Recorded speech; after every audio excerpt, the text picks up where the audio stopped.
ازيكم عاملين ايه؟ ده فطار تاني يوم رمضان. عملت فيه ورق عنب. تعالوا نعمله مع بعض الاول كده. ديت الفراخ اللي هي العتاقي الحمراء اللي كنا عاملينها في تفريزات رمضان، اللي هي كنت جايبه بصله مبشوره وحط عليها رشه ملح ورشه فلفل اسود ورشه كمون وعليهم معلقه زبده، ورحت دعكاهم في قلب بعض ومدلكه الفراخ من بره وحشيت قلبها وتحت الجلد. وبعدين فرستها بقى اللي انا كنت عاملاها معاكم لرمضان. هتلاقوا الطريقة هنا برضو. خلاص حطيتها بقى في الشوربة بتاعتها، وحطيت بصلة وورق لوري وحبهان وطماطمايه وشوية فلفل اسود.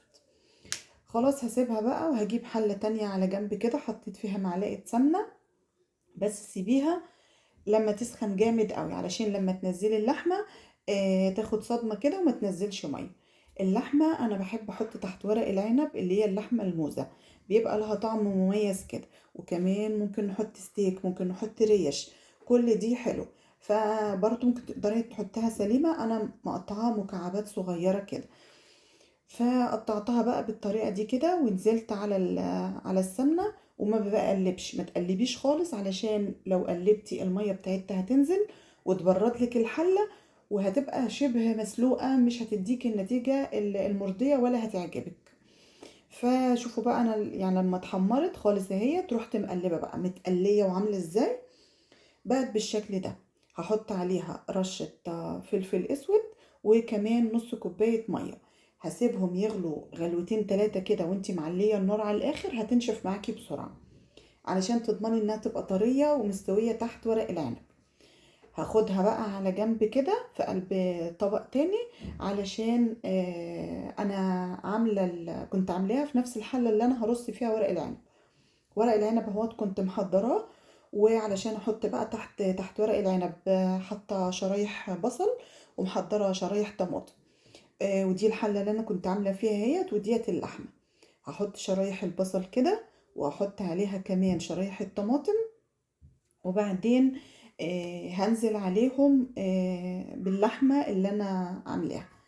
انا كنت هنا كده نسيت وكنت هرص ورق العنب، رجعت شلته تاني ورحت ايه بسرعة يعني لحقت نفسي من اول صبعين.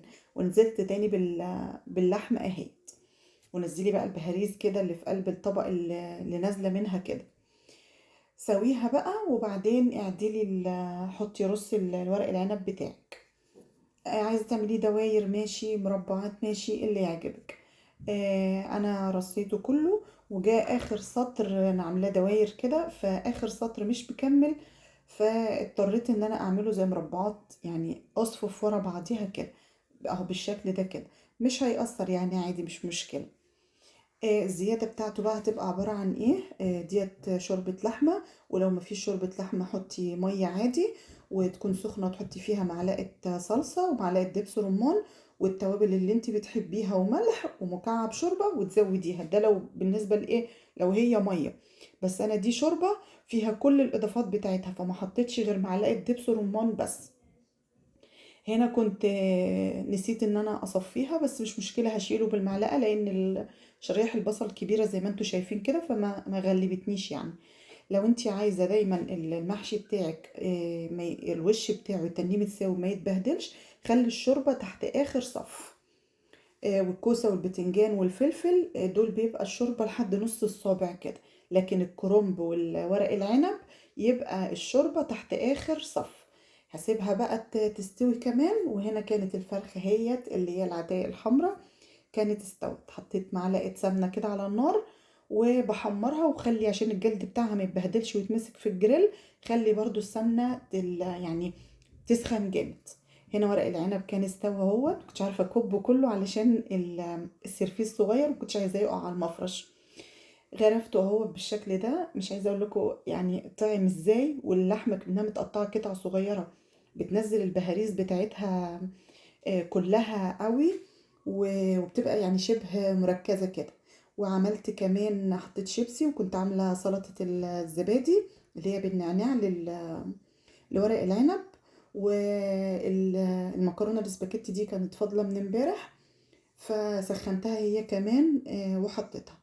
وهي ديت كانت سفرة تاني يوم رمضان. وكل سنة وأنتم طيبين، وإن شاء الله استنوني في سفرة جديدة على قناة ميسة محمد.